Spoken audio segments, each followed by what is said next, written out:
Namaskar and good evening. Welcome all to Pathrika's new clubhouse program, India and Nehruvian Ideas, an open forum with Dr MR Venkatesh. So, Bharat, that is India, post-independence, independence has been the post-independent India has been run based on what has come to be known as Nehruvian ideologies. Fortunately or unfortunately, that is up for debate. That is our topic today. The first Prime Minister of independent India, Sri Jawaharlal Nehru, is touted by his followers as a progressive man with a scientific temperament, whom they claim has led to India into new ages. What is the truth about this argument or claim? If Nehru was a progressive man, then how did independent India end up with a Maulana as its first education minister? If Nehruvian ideologies led India into a progressive age of glory, how did we suffer a humiliating defeat and had to concede our land to the Chinese back in 1967? To shed more light on this subject, which is an ongoing debate even now, Pathrika is organizing a clubhouse, an open forum with Dr MR Venkatesh about India and Nehruvian ideas. Dr MR Venkatesh is a lawyer, a chartered accountant, and also an accomplished author with many bestsellers like Dr. Manmohan Singh, A Decade of Decay, Sense, Sensex, and Sentiments. His new book, Retaining Balance, The Eternal Way, critically analyzes the prevalent conundrum of policy farmers who place too much reliance on individual in the process ignoring traditional institutions of family, society, and community. Dr. MR Venkatesh is a practicing chartered accountant since 1993 and All India rank holder. Is also an expert who addresses business concerns relating to economic policies, international trade, and business strategies. He is also a commentator on international trade and economic affairs. He has been campaigning on the issues of black money, participatory notes, and tax havens for over several years. I invite Dr. MR Venkatesh to speak to us on tonight's topic, India and Nehruvian Ideas. After his presentation on the topic, we will move to the moderator's question and finally questions from the audiences, thus concluding the 2 hours open forum. So join me in welcoming Dr. MR Venkatesh to the dais. Venkateshji, the stage is yours. Welcome. Good evening, sirs. I hope I am audible now. And yes, you are, sir. Go ahead. Thank you. Now, the issue about Nehru and Nehruvian ideology. Nehru is not as important as his ideology and his thoughts. And probably why are we discussing Nehru after, say, almost 60 years after his death? The reason for that is he was the first prime minister of the country. And he had decided probably very early, probably as early as, say, 1930s, that India must be a socialist country. And there are extensive communications exchange, say, between Nehru and Gandhiji. The Gandhiji was not in favor of the Nehruvian ideology. Gandhi was one who had a problem with technology, but not with profits. And Nehru had an issue with profits, but not with technology. So we had the founding fathers of our nation, probably in the 40s and 30s, giving us a very, very mixed signal about absorption of both technology and profits. Be that as it may, today we are focusing more on Nehru and less on Gandhiji, and I will focus on Nehruvian ideology today. So in my book, I call socialism the animal farm movement, wherein we got the independence of the British only to hand over the entire nation to an idea called socialism. If you see the independence movement, there was not even, apart from these communications between, say, Nehru and Gandhi, which were there was no debate, or there was not even a mention that India will be a socialist construct post-independence. In fact, the whole idea in the run-up to the elections, to the independence was that India will have Ram Rajya. Now, Gandhiji talks about Ram Rajya. We talk about extensively about Ram Rajya right through 1940s, and there is a great deal of material we talk about Ram Rajya in not in religious terms, but in socio-economic political terms. But unfortunately, Gandhiji gets assassinated early 1948. And with Gandhiji, that is the end of Ram Rajya. In fact, the whole of the Constitution Assembly debates, we don't find any reference to Ram Rajya at all. This is point number one. Point number two that I would like to emphasize is that there is a debate about socialism in Constitution Assembly debate somewhere around 47, 48, when Nehru wants a complete debate to be carried out in terms of uh, uh, socialism. And at that point in time, I have captured in my book, Retaining Balance, where Ambedkarji comes out and says that, look, we cannot fasten ourselves to any particular ideology or a mode of economic thought. We must leave it to the future generations to decide. And during the Constituent Assembly debate, this particular idea about socialism was given a go by, and the liberal in Ambedkarji won over the illiberal Nehruvian ideology during the assembly debates, and the assembly, Constituent Assembly, did not think about having socialism as an idea which is welded into the constitution the way it was subsequently done by Mrs. Gandhi. This is point number two. Point number three is that in 1955, after the Avadi Congress, Nehru passed a resolution not only making India into a socialist state, they wanted to make this society a socialist society. They wanted to have an arrangement that India will be a socialist society. Now, this is where I think we have. I don't mind even if the state is a socialist state and a welfare state, but I have strong objections that you decide that you will fashion the society in a manner that you want or you believe it to be the right one. Now, Nehru was no social reformer. Now, reforms in the society has to be done by social reformers. For example, I'll give you a classical example is that of sati. Now, sati was definitely abhorrent and it was never there in the original Hindu scriptures, but somehow or the other it has come in. Now, whether good, bad, ugly, I'm not here to debate, but I'm only pointing out that it was left to social reformers to bring about this particular change, and rightly so. But to say that I will fashion this particular society in a manner that will be a socialist pattern of society is something that is repugnant to the very idea of a progressive or a liberal person. And I would say that this thought that we will have a designer society or a designer community is something which has come and flown since the days of Plato. Plato, if you look at Republic, and which I again have quoted very extensively in my book, goes about to say that which are the males who have to cohabitate with a female, so that the next offspring could be a designer offspring, which in the opinion of the intellectuals of those times could actually bring about a type of a society, which I call it as a designer society. Now, this idea that we can fashion the society from the genetic order is, I think, is what is the most illiberal thought. Unfortunately, this is called progressive. Unfortunately, this is called liberal. Unfortunately, this is called modern. This is all what has been tied and twisted, say, for the last 2,400 years since the days of Plato. Nehru actually was imitating Plato.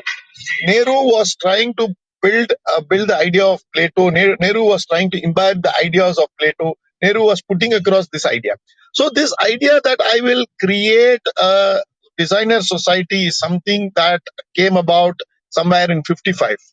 The cost and consequences were seen by 1990. Just to say 35 years. 35 years is probably one generation.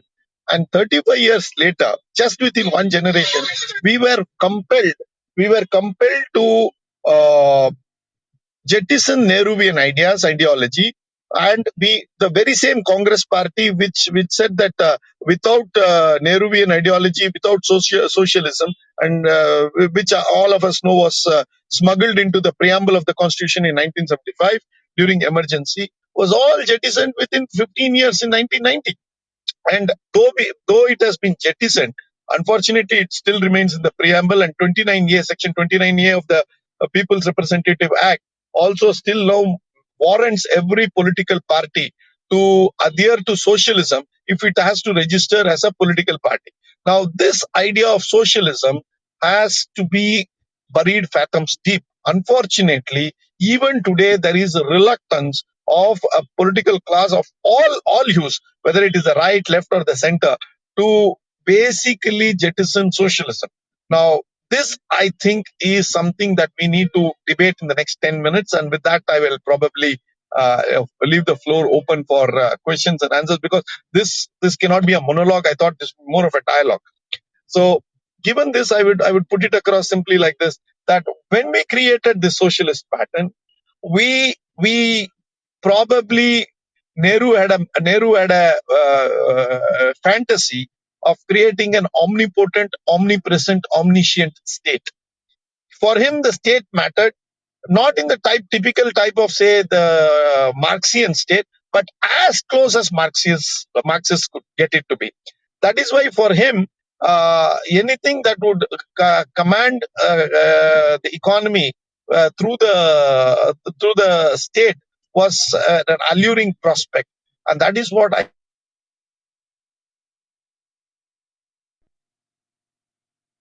Venkateshji, the voice has been disrupted from your end.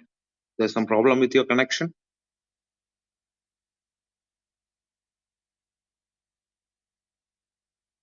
Venkateshji, your mic is muted now.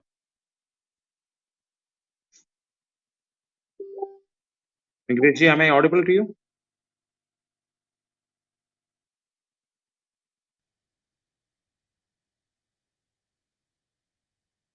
Pathrika India, can you check with him, please? Is there some problem from his end?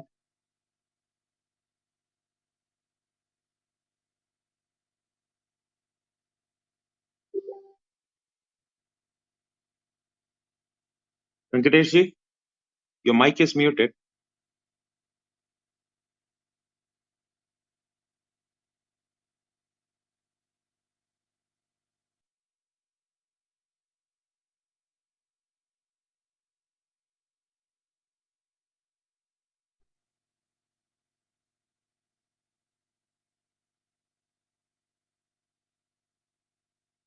Venkateshji?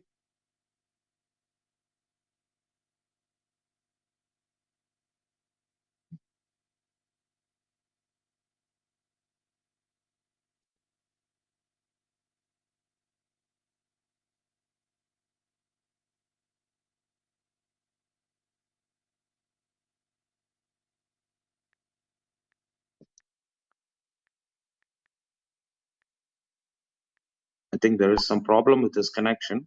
Hopefully, he'll be back soon. Kindly bear with us.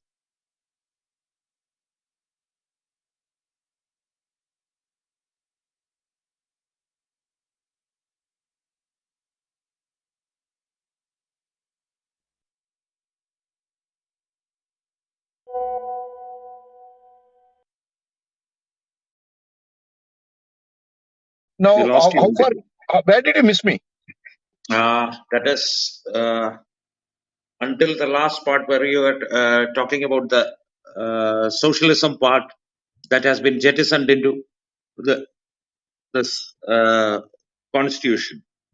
Okay, so that's long back, 3-4 minutes back. Yeah. Okay, I'm sorry about it. Let me continue. Okay, once the socialist part was jettisoned by people in 1990s, I think we had to go back to the drawing board and do a counterfactual analysis and find out where did we go wrong. Was there an alternative available? Yes, it was available. Many countries modeled themselves on the Keynesian path. The Keynesian path in the 40s and the 50s, no doubt about it, they were there. But they also decided that will be limited only to the extent of managing the economy up to say 50s and 60s. But after which every country started liberalization. Probably what we saw in 1990 should have come about say in 1955 and 1960. And the biggest problem was that Nehru, instead of only directing the economy from the government shoulder, went on to occupy and direct the manner in which the society was to be arranged or society was to be um, fashioned. This is where I think Nehru's ideology has a deep, lasting impact. We have created a welfare state. We created a state that takes upon itself as responsibility to do everything. And this is where I think has been the failure. We have not tapped the human enterprise. We have not leveraged the genius of this country. We have not leveraged the enterprise of every single person in this country, and we have not elevated him. Instead, we have dealt with poverty of politics and politics of poverty. So we have to remodel now. It's a question that we need to ask ourselves: how long are we going to berate this problem? How long are we going to tolerate this? To go back, that is why retaining balance, where I have argued, is it's no longer appropriate to just go on talking about this particular structure that talks about an omnipotent, omnipresent, omniscient state. We need to go back to the drawing board and see whether we can have a state which will be far more residuary in nature, which is not hampered by the utopian ideas. It is not coercive. It is not. It is not the way it is actually conceived, or I'm sorry, which is not the way Nehru wants it to be. We, as the people of this country, have to go back to the drawing board and make a state which is residuary, which means we take fundamental responsibilities, and for which we need to counterbalance fundamental rights with fundamental duties. If we lack fundamental duties, I'm afraid this country cannot go forward. And that is will be the manner in which we will say goodbye to Nehruvian ideology.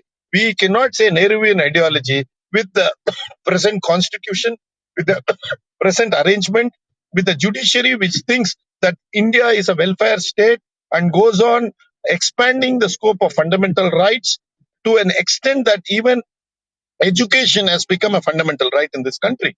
And a father or a mother has no duty, and contrast it with, say, Article 31A in the Mexican Constitution, wherein the Mexican Constitution mandates that every citizen who is married and gets children, it is their responsibility to get their children educated. Here you can have 8 children, but it is not your responsibility to actually educate them. So the manner, so the end game of the constitution, the end game of the Nehruvian ideology is we have created a reckless population, we have created irresponsible state, we have created an oppressive state. Unfortunately, we don't know how to wriggle out of it. And the only manner we can wriggle out of it is that we have to go back to the drawing board and say that this will be a residuary state, and this is what the state will do thus far and no further, after which it will be your responsibility to carry on your own jobs, your own affairs in a manner that will be suited to the genius of this country. Remember that we as a civilization, we are wedded to karma, we are wedded to duties, but when it comes to constitution or the state, we are rights bound. This is unworkable. We are now suffering from a multiple personality disorder. We are suffering from what I call as we are Bharatiyas, wedded to duties in first instinct, but we are people who are unfortunately rights based when it comes to dealing with the state. So this dichotomy needs to be addressed if really Nehruvianism or Nehruvian ideas have to be buried. So with this, I will stop, and I will love to answer some questions, because this will be more of a dialogue rather than any monologue that I thought will be. It's better to have a dialogue on this. Sure, Venkatesh. Before going into the questions, we are joined by our very own TG Mohan Das sir, as an expert commentator. He's the guide and philosopher of Pathrika. With your permission, I would like to go to him to have his thoughts put across the board before going to the question. With your permission, Venkatesh. TG sir, welcome. Venkatesh, namaskaram. Namaskar, namaskar. For quite some time, we could not meet because of this pandemic situation. Yes, Otherwise, we used to meet quite often, either at Delhi or somewhere. yes, yes. And I remember it's almost 2 years now that we spoke over phone. When you were fighting a case in Karnataka, you Yeah, wanted a Kerala High Court order. At yes, that time, we spoke each other, and then this disaster started, and almost you and me were isolated. yes. Anyway, I'm so happy that you have come, at least through Clubhouse, we are interacting. Yeah, yeah, yeah, So, I'll make a very brief interjection yeah. because today's the man of the club is MRV, that is Venkatesh. So, I'll not speak much. I would only say that there is nothing called a Nehruvian model. It is a Soviet model. Because there were strong industrial lobby within India, like Tata's, Birla, Goenka, Singhania, Dalmia, all these people have been working as a counterweight. So Nehru started calling it a mixed economy, wherein his own kith and kin or preferred people were getting licenses to start industries. And people, ordinary people like us, were never allowed to touch anything because it was a license permit quota Raj. So it was a slightly diluted Soviet economy. Now, Nehru never knew how to run the country. Let us be very frank about that. All these people are products of independent struggle. Nothing wrong in that. But nobody knew how to administer a country. What should be the policy? What are all the implications? They never knew. They knew only Zindabad, and agitation was going on. They were inside jail, they were outside jail. Agitation is path. Finally, when the administration came, our leaders begged to Mountbatten to continue for some more time. So Mountbatten continued as Governor General, though he was not much interested. He enjoyed that power without any responsibility. And in his thinking, he was not at all interested in India. What is there in India? We have already liberated India from the clutches of British. Now I am an extra baggage here. So he started enjoying his life. And Nehru was enjoying his life also. Nehru employed Professor P.C. Mahalanobis, Dr. P.C. Mahalanobis, as the Planning Commission chairman. And Mahalanobis copied the 5-year plan of Soviet Union in ditto by giving exception to this big industrialists. And India started moving forward. That is what has happened. Now, a drastic thing happened in between was Professor P.C. Mahalanobis had a doctorate from this Harvard University. And Dr. Subramanian Swamy was only 19 years old then, he was a student. He informed Harvard University that the thesis submitted by Dr. P.C. Mahalanobis is copied from a 1934 thesis by a Russian economist. It was ditto copy. And they were, our Harvard University was shocked that they gave doctorate to a plagiarized thesis. There was big halagula, and as far as I could remember, they withdrew or cancelled the doctorate given to P.C. Mahalanobis, putting Dr. Subramanian Swamy as a perpetual enemy of Congress, perpetual enemy of Jawaharlal Nehru, P.C. Mahalanobis, and you name anybody from that Congress ecosystem, they declared Dr. Subramanian Swamy as their enemy. As a reward, Subramanian Swami was admitted by Harvard University. He took his PhD in lightning speed and he was employed as a professor in Harvard University. And he continued his fight that our economy should not be in Soviet lines. But his all his efforts or all his speeches fell into deaf ears because socialism was a sacred word by that time. Nobody could touch that. Even in 1980, when BJP was formed, the ideology was decided as Gandhian socialism. Inside BJP, the former Janasangh group, Balraj Madhok, etc., questioned this. Vajpayee was the president of BJP. They questioned this, what nonsense it is. Gandhi never claimed that he is a socialist. In fact, he was against communists. Socialism is a part of the thesis of communism. Therefore, what nonsense is this Gandhian socialism? But Atalji was a towering figure that he could override everybody. There started a rift between, the rift was even older. In Janasangh days, there was a rift between this liberal people, economically liberal people, and the conservatives who were afraid of entering into new area. That fight continued even after forming BJP. And you can go to BJP site, but now they have removed that portion. In 1980, their ideology was Gandhian socialism. Subsequently, they went back to integral humanism of Deen Dayal Upadhyaya. This was the hold of the word socialism on the intellectual space in India. Nobody dared to challenge socialism. Everybody was succumbing to the power. They slightly modified the idea of socialism and they said, we are also socialists. Even Guruji Golwalkar, RSS Sarasanghalak then, he used to tease Deen Dayal Upadhyaya saying that, lo, ab Hindu socialist aa gaya. This was the remark by Guruji on Deen Dayal, jokingly, no, not seriously. But the word socialism was ruling the roost. And finally, during emergency, Indira Gandhi incorporated that word.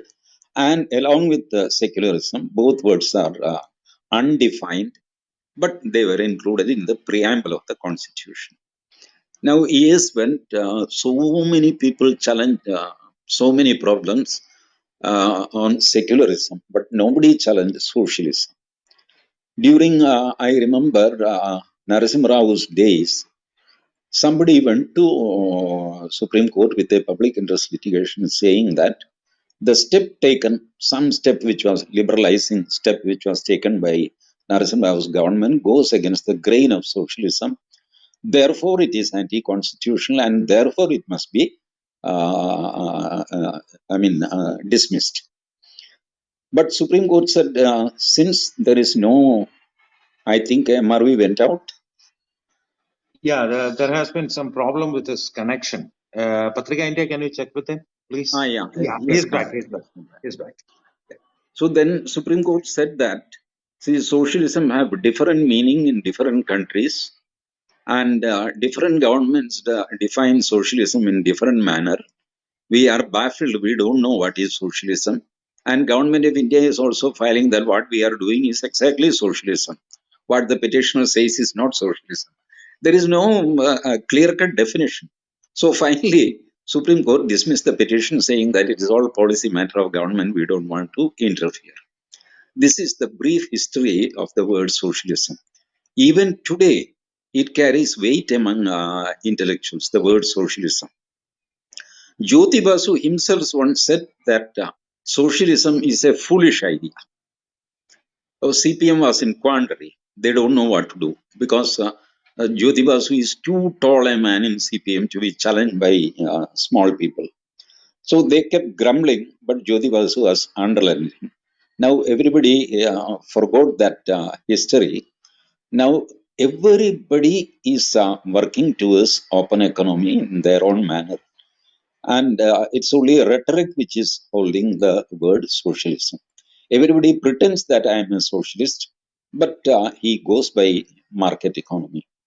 And when Dr. Subramanian Swami points this out, everybody gets angry over him because he is outspoken. He was outspoken from the days when he was 19 years of old. He demolished the myth which was created by Dr. P.C. Mahalanobis. He challenged Jawaharlal Nehru, he challenged Indira Gandhi, he challenged everybody on economic grounds because he had metal with him. And when you speak truth, you make so many enemies and very few friends. This is the truth of life, and you can see that in front of our eyes. And now, Nehruvian economics or Nehruvian socialism or Nehruvian idea of India does not exist at all, except few secular nonsense that too pretended by few parties. That is the present situation. This is my assessment. I don't think everybody will agree with me 100%, but I must be honest to this forum. That is why I made this statement. Thank you. Thank you, Tejas sir. Venkatesh, coming back to you, to start with the question, socialism. Let's start with socialism and boil it down to the concept of the welfare state. You told in your opening presentation that Nehru wanted a welfare state, an omnipresent state. How far did he succeed?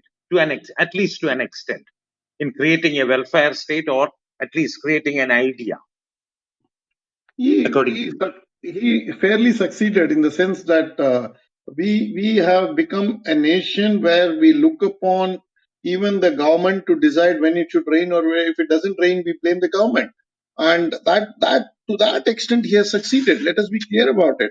And that has been the greatest curse on this country. Let us also be very brutally frank about this, that here is a man who has partially succeeded much to the detriment of this country. The idea of India today that many people talk about, on at least on the economic front, is by and large to talk about an omnipotent state.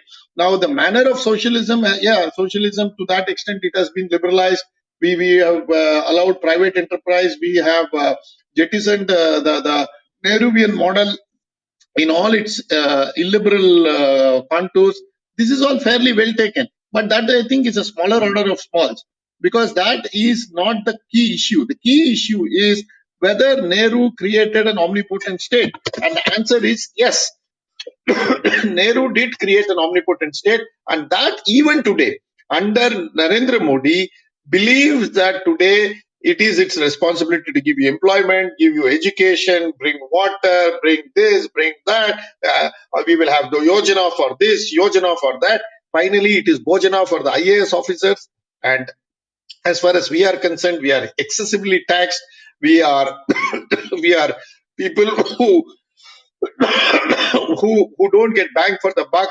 The government officers don't have the bandwidth, the spectrum to actually intercede and deliver development.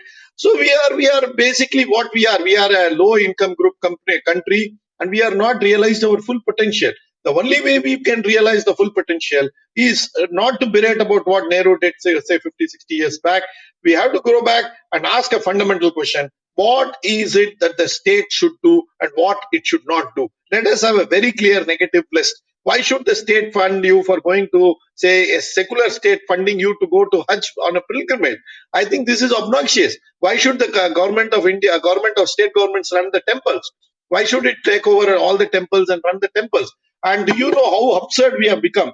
Courts have interpreted even laws to suggest, the HR&C Act to suggest, the coconut that you break in a temple is communal till it is broken, meaning it is a prasad. The moment it is broken and it is converted into a prasad, I know it is a secular thing, and it can be distributed in the manner that the officers would decide. So it has become, the state has become too interfering. It comes up to your bedroom. So that is why, to counterbalance this, you go to the Supreme Court and say that, look, we want privacy to be declared as a right to fundamental right. And Supreme Court, after hearing you for 4 years, come to a very basic conclusion that privacy is fundamental. Now, privacy is fundamental. Why does it take Supreme Court that long to decide? Because today we have caught ourselves with a Orwellian state or a, what I call as omnipotent state. This exists to this day. Unless we dismantle this, we will have to accept the fact Nehru was successful. Until we demolish the omnipotent state, which in the current constitutional construct is impossible. So we have to go back to the drawing board and rewrite the constitution. The day we rewrite the constitution, it is not only remaking of the constitution, the parliamentary building, but we have to redo the constitution till such date. To answer your question, sir, is that Nehru has been successful. Period. Okay. To the other side of that question, that is with the implementation of a welfare state. That is, the government is going to take care of your educational need. It is going to be responsible for your pensions, the yojanas, and everything. Hasn't we become so complacent, or we have been trained to look up to the government, and it is convenient for us to shrug our individual responsibilities. So it is a matter of convenience for us. So how good the idea of abolishing this socialistic welfare state will pan out across the board, according to your views? See, it is a paradigm shift. It is not going to be easy. We have created a set of people, especially coming from Tamil Nadu. We believe that it is the responsibility of the government to give us electricity, to give us free electricity, TV, fridge, refrigerator, school laptops, cycle. No, we want to expand this, and in a democracy, it is competitive populism. So if you give this, I will give that, and if you give that, I will give this. So this is a race to the bottom, and we don't realize the fact that today your welfare has got all the state government and the central government running their budgets on a revenue deficit.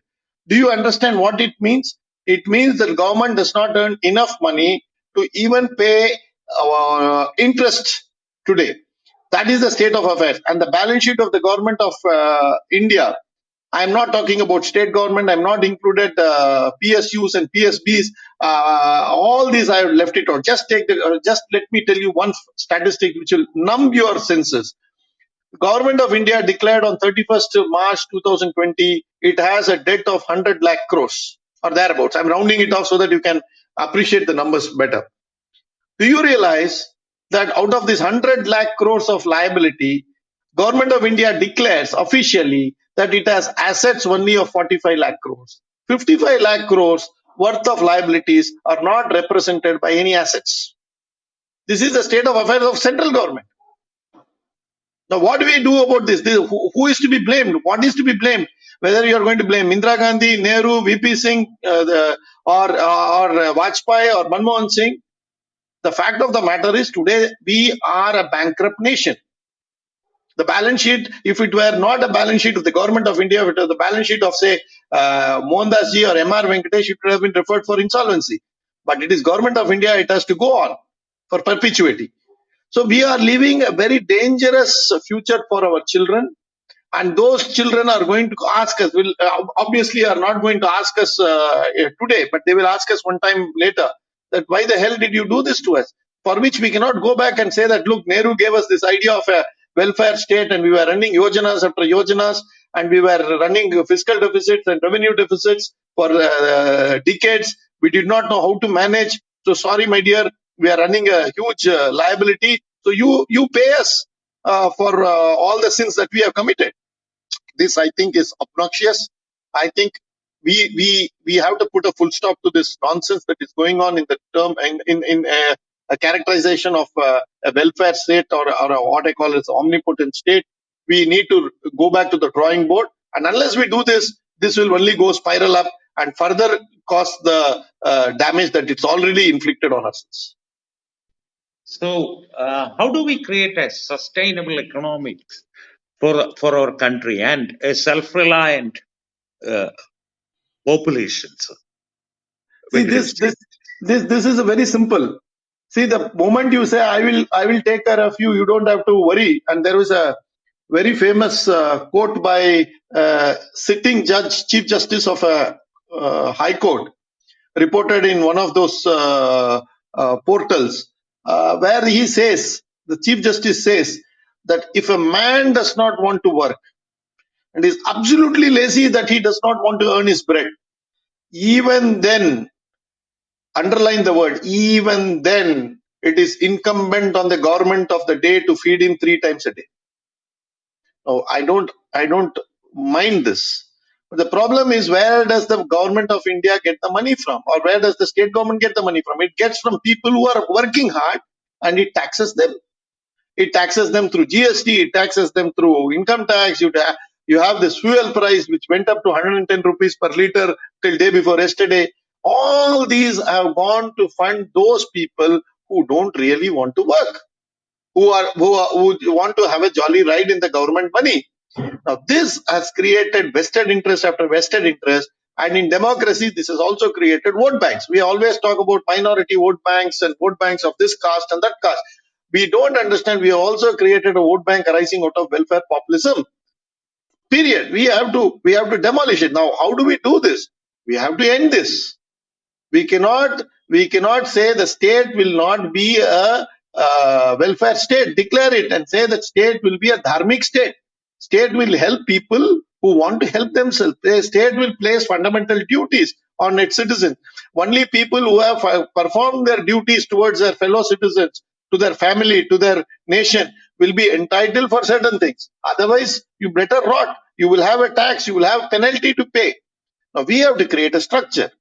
This is how we should have created a structure in 1947. But what we did after 1940 independence in 1947, our forefathers, the founding fathers of the Constitution, were in tearing hurry, and they virtually copied from the 1935 Act and added the Part 3 to the Constitution. All that is there in 1935 Act, Government of India Act, and the 1919 version has found its place in the Constitution. So if you ask me very frankly, is there something very original about the Constitution? Is there something great in the Constitution? I'm afraid that it was not an original affair in the strictest sense of the term. Then did we start looking ourselves internally? The next question, did we look at the Hindu civilization, the Indian civilization, the Bharatiya civilization for the last 5,000 years and work out a constitution? No. On the contrary, we said, look at Ireland, look at France, look at Germany, look at Italy, look at Britain, look at America, Madison Papers. These are the guiding principles of our constitution. And all these nations, which is talking about being a welfare state, whether it's America, whether it's Britain, whether it's Germany, have all found that it is impossible to carry on from now on. So the world is not only in search of economic reforms. Economics is in search of reforms in itself. That is why we have recent bouts of booms and busts, and we don't know what is to be done and how to tackle economics. So we have to go back to the drawing board. And I would say that I am putting forth a view, a hypothesis, that if the state says, I will not help you, say, provide water, and it is not my duty to corporatize it, I will see that every person will start having a well at his house, see that water storage is done, he will see that the water table is maintained. But if you say that municipality will provide you water, then you say that municipality is not able to provide water because that is ineffective way of providing water. Then you corporatize the water supply chain. Then you say corporatization alone is not enough. You globalize it. Then you have multinationals coming and supplying you water. Then you say it is so costly that it is impossible to do it. Then you are stuck in an economic cycle which is vicious and will take you only one way, that is downwards. Instead, if you say every citizen must have a water source at his house, then you see the fun. You see that everybody will have a well, everybody will store water, everybody will see to that their water resources is preserved. This is how nations are built. Nations cannot be built by government. Nations are built by only citizens. Citizens means people who own responsibility, who don't talk about their rights, who talk about only their responsibilities. And that is how civilizations are sustained, nations are built. You cannot build a great nation and a sustainable civilization with this constitution, which only talks about rights. Thank you, Venkatesh. But that brings me back to Nehru because, as you said, he wanted a welfare state, an omnipresent state. But the word omnipresence or the welfare state, it gives the state a certain kind of might. At least that might should be used to enforce the laws that, at least for the water sources, there should be a water source in every citizen's abode. Such laws should be enforced. But is it possible to enforce such laws in our country in today's situation? This is the problem. The problem is not with enforcing. The problem is with thinking. The problem is not doing it. See, every country which wants to be a civilization state or a great nation will not depend on the government. Government should be there only on an exceptional basis. And instead you will have water to be supplied by multinational corporations, and then you have this problem of paying through your nose for water. So answer to your question is very clear, whether it is this situation or that situation. Today we have no other option but to disempower the state. No other, and otherwise you will have to concede that Nehru was a success. We have only one choice. Either declare Nehruvian model to be a success and say we are only variants of Nehruvian model. We will rename Mahatma Gandhi Yojana as Deen Dayal Upadhyaya Yojana. But the Yojana will continue, and Yojana as Bojana for the IAS bureaucracy will also continue. You concede that point, then you say yes, we will remain what we are. We will be treading along this 5% growth. We will have inequity. Gini coefficient will increase. We will have people who will go richer. We will have 80 crore people who are given the subsidized food by people in the government. Your stock market will go on up to dizzying heights. You will see inequality at all places. You will have new models of car. You will have petrol going up. All these things will happen because you don't have an economic model. You don't have an economic model because you don't have a constitutional model. You don't have a constitutional model because you don't realize the potency of your civilizational powers. Unless you do this, you are going to suffer, and we will all be in this spiral downwards. And we will all have to concede that Nehruvian idea has succeeded.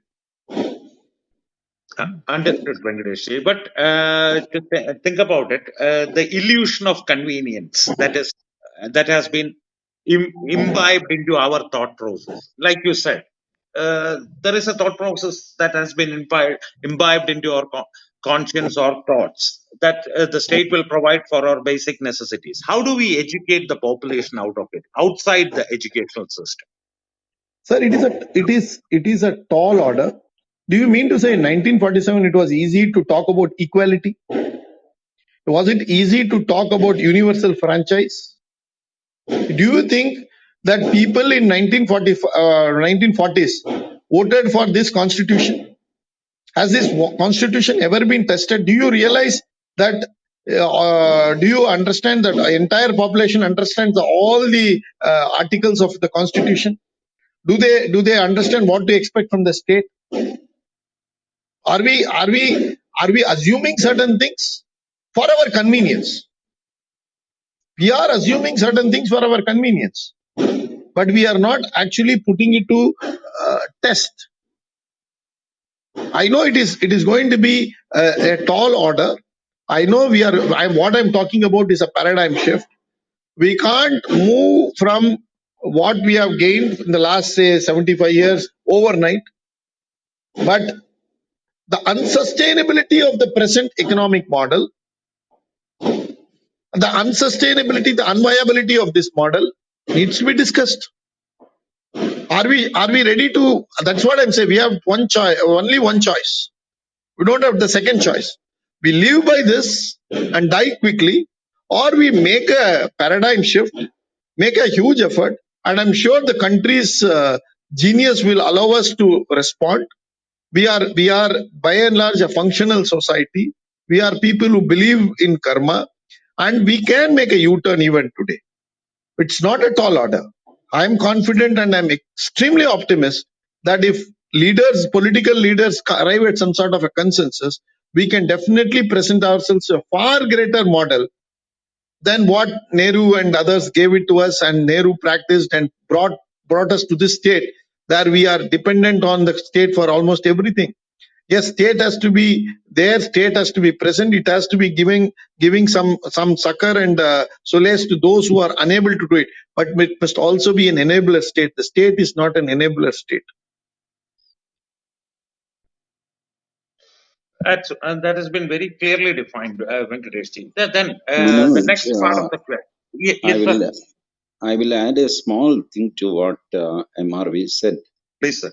Those who are in this club room, who are residents of Trivandrum, kindly cross-check with your father or grandfather or grandmother. There was a Trivandrum Municipal Corporation order in 1960s and 70s to close down all private wells in every household in the city limits. They said, we will give you water from Arvikara Dam and no private well is allowed because it creates amoeba, bacteria, so many, all scientific data. And every well within the limits of Trivandrum Corporation was forcibly closed. Forcibly closed. I am witness to that. Now you can check with your fathers or grandfathers. Ask them whether this happened in 1960s and 70s. And after that, still that order is in force, But nobody cares for that. People started digging well because they need what? Corporation has miserably failed to give supply water to everybody. So what do people do? They started digging bore wells, sometimes open wells. This is how the capital of Kerala is functioning. When MRV was speaking about drinking water, I had this thought came to my mind. I thought it will be pertinent to inform everybody about this. This is the outcome of Nehruvian ideology. That we will decide what you should do. We know better. We can handle things better. And you need not do anything. You will get your water. And when you fail, and as we failed in 1990 to provide even basic necessity, we said people will globalize and now foreign capital will come in and foreign capital will make India a superpower. 30 years again passed by. India has not, of course, we have progressed, and we have progressed despite such corrosive policies, not because of such wonderful policies. The time is go back to the drawing board, as I say repeatedly, and the risk of repetition, let me tell you, that things are not working once again for India. Understood, sir. And how do we counter such administrative enforcements from the population point of view? If we decide to go back to the drawing board and, as you said, disempower the state completely to a certain extent, how do we start? Where do we start? See, that the process, once we decide that this is what we have to do, we have to define the role of the state. We have to first understand what the state would do and what it will not do. Now, why don't we agree on the fact that state will not run, say, transport corporations or should run transport corporation? I am game for both, provided we have a debate. Why should the state run, say, the State Bank of India? Why should it run the Air India? Till day before yesterday, it was running Air India. And if tomorrow Kingfisher or any other airline were to be revived, it may be well possible the government may take over that. Why should the government run an aeroplane company? Is it the core responsibility of the state?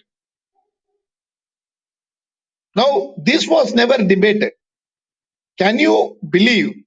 Say, let us come to my favorite subject of taxation. Now, we have several debates on taxation. But do you know, when Article 265 was being framed or written, the Constituent Assembly sent the entire debate to one committee called Nandini Ranjan Sarkar. It was formed on 17th November 1947. It came with a report on 5th December 1947, just 20 days later. And within the 20 days, they came out with the idea that India requires taxation. And what is the methodology of taxation? The same methodology that the British had. And I'll give you one example to tell you how much we have not thought about it. there is a section called 80G in the Income Tax Act. Now, 80G gives you 10% deduction for doing some charitable act. Suppose you give it for Goshala, declared charitable hospital, or some places education, you get 10% deduction. Now, Income Tax Act undergoes around 100 changes every year.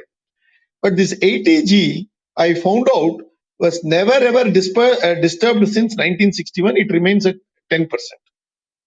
Now, I went to a senior chartered accountant. He told me that this is there since the 1922 Act. Why this 1922 Act had this 10%? Because the British wanted 10%. Now, why did the British want to have this 10%? Because according to Christian theology, you are a true Christian if you donate 10% of your income for charitable purpose. Now, come back to the question that we are having. Are we correct in limiting this 10% deduction on income? I'm asking a very fundamental question. Based on Christian theology, or should we not say that if you donate 100% of your income, you are exempt from tax? In today, even if you donate 100% of your income, it will be held limited to only 10%, and you have to pay tax on the balance 90%, notwithstanding the fact that you have donated the 90%. So we have not done the hard work. Let us understand. We have shied away. We have borrowed it from the American Constitution. We have borrowed it from the British customs. And we have said this is the Indian Constitution. Sorry, sir. Nations are not built in such easy manner. Cut, copy, paste will not lead you anywhere. And that is why we are unworkable. Yes, if it has to take a tremendous job of educating the people today, 85% of our population is educated. Let us believe in our education system and go ahead. 95% of those below 60 are educated. Let us communicate with them. We have channels of communication. They can read, they can write. Information technology has taken over. If it takes, and let us take 20 years also. Let us not do this tomorrow. Let us educate people brick by brick. Let us invite scholars. Let us invite ideas from across the country. Let it not be written only by lawyers. Let it not be done only by chartered accountants. Let it not be done only by intellectuals. Let it be done by entrepreneurs, by people, farmers, by people who are participating in small trade, teachers, housewives. We must make a constitution for all these people. A few hundred lawyers deciding and copying paste from a 1935 Act does not make a constitution. First, if we understand the limitations of this constitution, if we understand that this constitution is unworkable in future, we will automatically conjure and contrive a solution. The problem is that we still believe in this constitution, and that is what is the problem. So the solution, the taxation. I would make a statement that a fascist is speaking here. How dare he say that only advocates cannot make a new constitution? A new constitution will be democratic if it is made in Jawaharlal Nehru University and ratified by Prashant Bhushan, Vrinda Grover, Kavita Krishnan, and people like them. They are the people who are taking us forward. And this is the first time in a clubhouse I am hearing a retrograde man, a fascist, a Hindu fundamentalist, an upper class junta. Thank you. Thank you, Mohanji, for the nice adjectives used on me. But this I don't care. It is water on duck's back. So let us get along with the discussion. Yeah, actually, those will be taken as a compliment. I know, MRV. All these words, all these choicest abuses were hurled upon you. I have heard it in various TV debates in English channels. Yes. So therefore, that gave me the guts to call you once again the same names, which is being called by the urban excels in TV shows. Thank you. Yeah. Venkatesh, since you spoke about it, taxation, I have one question that has been a prevalent question in the circles that I travel. So one of the reasons for GST, Ah, implementing GST, was to avoid tax on tax, which many say that is a tax terrorism, tax on tax. But even yes. after GST is not connected to income tax and corporate tax. If we Yeah. allow each citizen to get credit for the tax he paid on either GST or excise duty or VAT, which is still applicable for fuel and liquor as tax credit, Mm. based on his PAN number or Aadhaar number. I'm just putting across my idea. I'm not an economist. I'm just putting across the board the thoughts that I've gathered from my circle. I don't know how palpable that is. Get him some tax credit or anything. Will that be a viable solution? Sir, we can't talk of a constitution and a far more serious ideological issue and limit it to only taxation. So, first GST again was discussed right from 1985, when the first budget of Rajiv Gandhi's term, VP Singh announced tax reforms, and the indirect tax reform started through creating ModVat, then they brought it to SENVAT, then they appointed Kelkar committee in 2003, and he gave a report, and that's how GST was born. And 2016, from 85 to 2016, we debated. We got in a GST which was supposed to be a very simple one: pay input, and if you trade further, you can take input tax credit. If you consume, that's all. You have to pay the tax. But believe me, our bureaucracy has made this GST completely unwieldy. And instead of tax terrorism, they have brought in tax jihadism, and they have completely made this mess out of this GST. Unfortunately, I must say that both Nirmala ji and Arun Jaitley ji, late Arun Jaitley ji, did not pay attention to the simple fact that what was promised was a simple tax system which will go on seamlessly getting credit, and you can go on forward adding value and paying tax on it. But they in their anxiety to bring this GST for some unknown reason, they ushered it in 2017 without much of a homework, and till 21, on an average, GST undergoes one amendment every working day through a circular.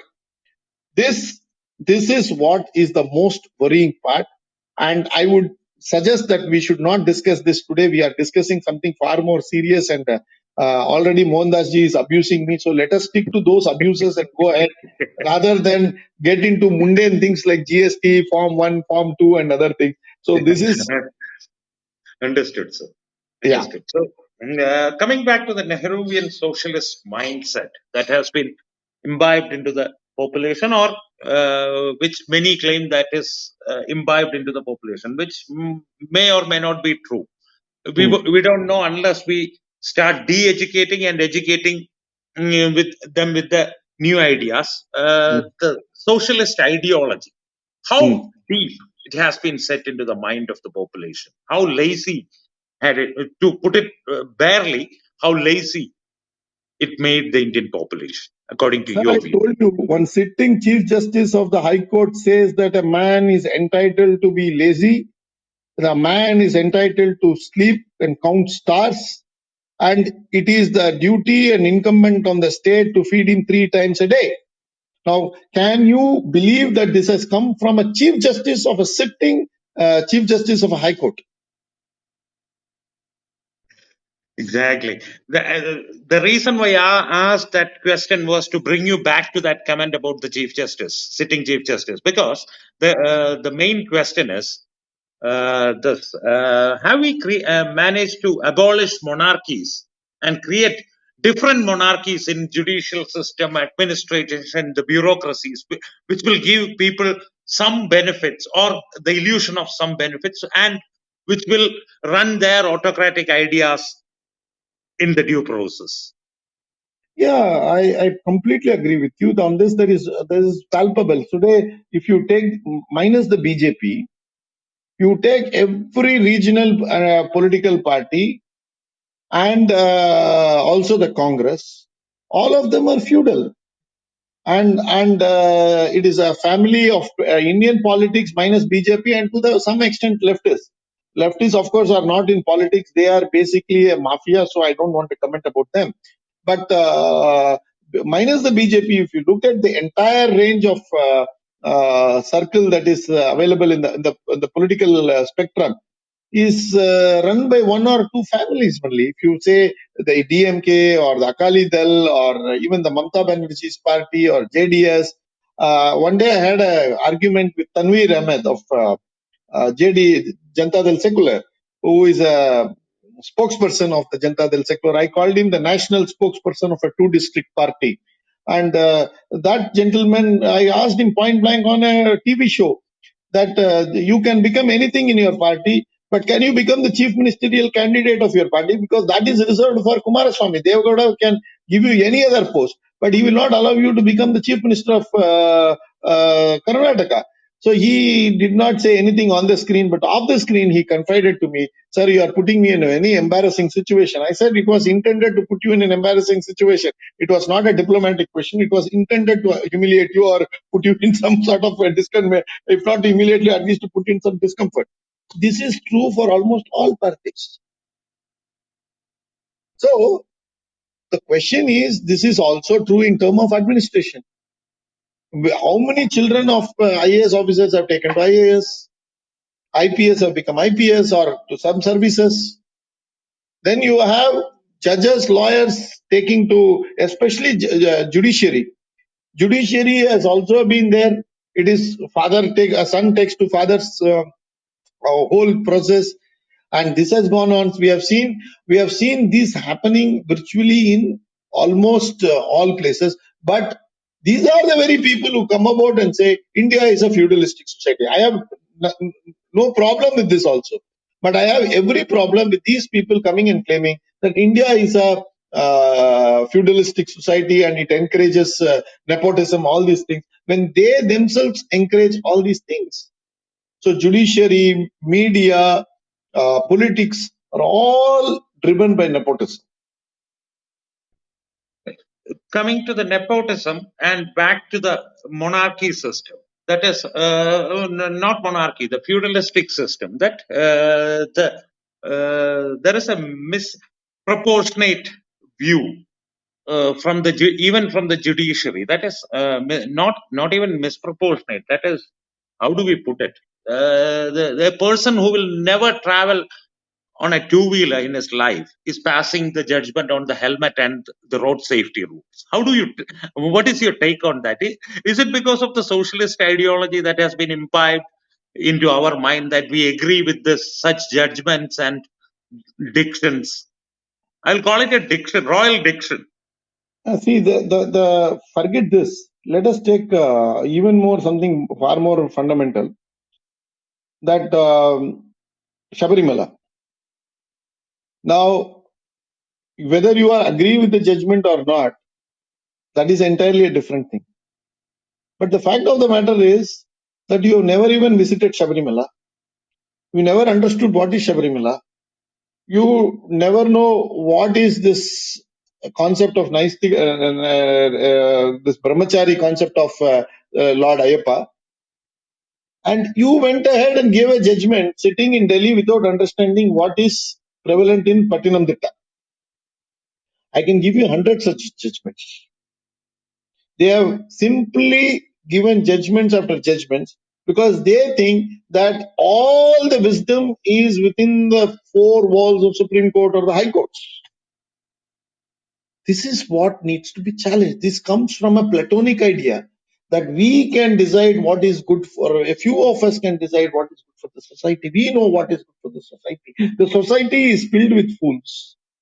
And we are the people blessed with all the intelligence. And this is what Nehru also thought, that he will decide what is good for the society by making it a socialist pattern. He will decide what is good for the constitution by making the constitution workable in a manner that is suitable for him. He decided what is good for the economy by designing an economy that is good for Indian economy. And in all these things, there are something that accidentally comes good. But a substantive issue that needs to be addressed is, has it addressed 130 crore people's aspiration? The answer is a capital no. If that is so, why do we still lunge on to this constitution and say that this constitution is supreme? MRV, one Yes. point I would like to add is, I have been reading this nonsensical judgments of various high courts and Supreme Court. And as you rightly point out, they think that they are the repository of wisdom of the whole universe. Okay, who appoints them? Just see the fun. T.G. Mohandas, I know how to become the President of India, whether I succeed or not. I know how to become Prime Minister of India. Whether I succeed in that attempt is another thing. But tell me, how to become a High Court judge or Supreme Court judge? Is there any procedure? Is there any written procedure? Can an aspiring candidate, who should I approach to become a High Court judge or a Supreme Court judge? Nothing. There is a collegium of 4 people or 6 people. They will decide who will be the next High Court judge. They will decide who will be lifted to Supreme Court. They will decide who will be transferred to which court. They will decide on everything. They will decide on their remuneration. Even they started deciding on the post-retirement job of themselves. There is a judgment in Supreme Court saying that on a traffic accident, the issue was snowballed and went up to Supreme Court. And the Supreme Court said, asked Government of India, it was during UPA regime, that you form a road safety authority and appoint the judge Mr. So-and-so, who is retiring on 31st May of that year. And the remuneration and staff, etc., whatever is required, will be decided by the judge and shall be subsequently approved by Government of India. This is a written judgment. A colleague is recommending another colleague who is ripe to retire. He says that you employ him as so and so, and his remuneration and staff, all facilities will be decided by him, and you have to sign in the dotted lines. देखो कहाँ तक Supreme Court आ गया है, and still they pretend that they are the biggest Indians of our country. Yes. It's time. See, all these things are manifestation of a larger disease. The larger disease is your way you have adopted a very hierarchical model and a centralized constitution. We unless we accept that, this will hit back at us very badly. So how far or how logical it would be to say that the Indian citizens, normal Indian citizens, are to be blamed for this situation, sir? Empowering this new age feudal lords, whether it's in political spectrum or in the administrative bureaucratic or judicial system. Will it be far-stretched to say that we are to be blamed?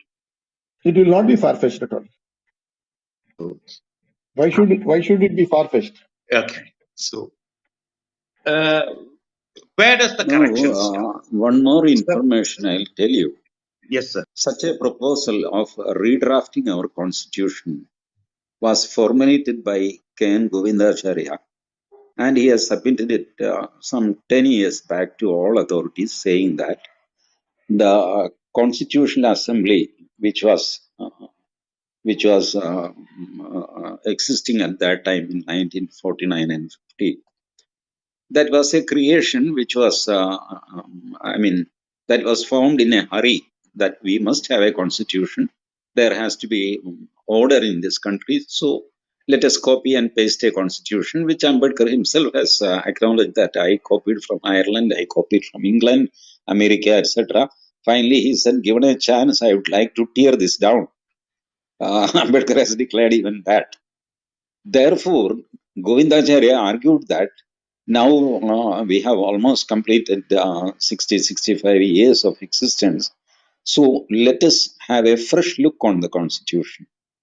Let Parliament or Rajya Sabha, Lok Sabha together or including the assemblies, some system is to be evolved so that the aspirations of the majority of Indian citizens should reflect in the essence of the constitution. Now the constitution has become some sort of an alien document because it doesn't matches with my dharma. So therefore, I feel the suffocation of the constitution. Of course, constitution is offering certain protection, certain facility also. I am thankful for that. But my culture, my civilization, and mind you, it is a wounded civilization. No other civilization survived this many wounds in the history of the world. And we survived everything.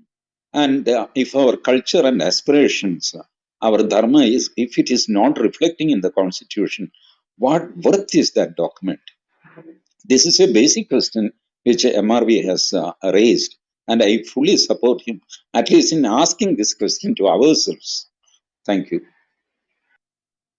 Thank you so much, sir. Venkatesh, the question, we have discussed so much about this, our population, the internal structure, what the socialism did to the country, and what needs to be done from an internal perspective. Let's take a look at the foreign policies. How did the Nehruvian ideologies of socialism, or whatever the ideology be, affected our foreign policies, and did we mend or did we follow and got better of ourselves?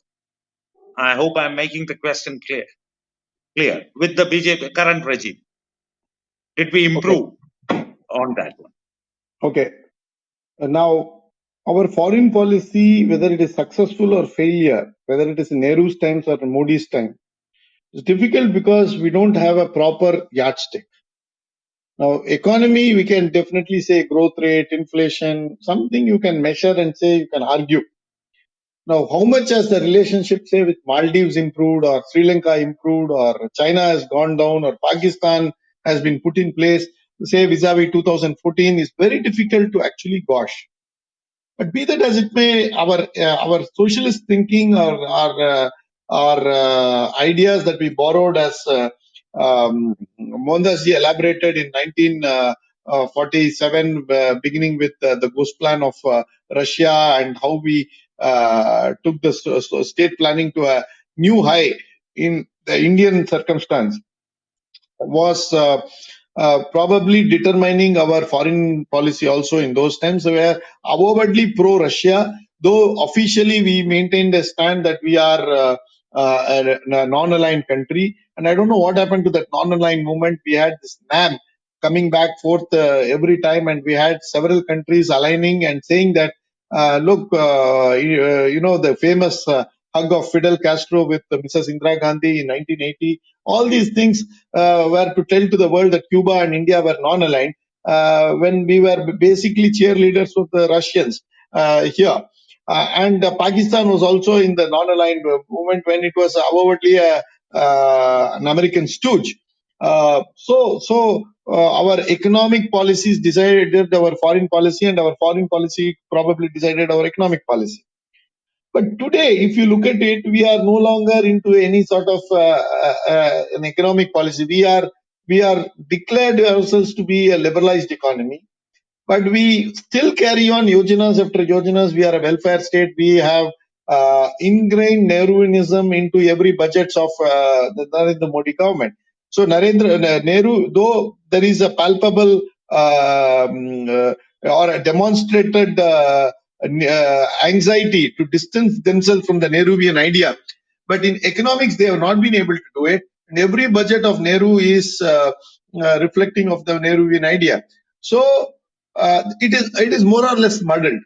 Likewise, if your economics is muddled, your foreign policy is also muddled. We began offering hands of friendship. In fact, our official positioning for the last 60 years has been that we will not trust China, especially since 61. We said we will not trust China. We will not extend the hands of friendship.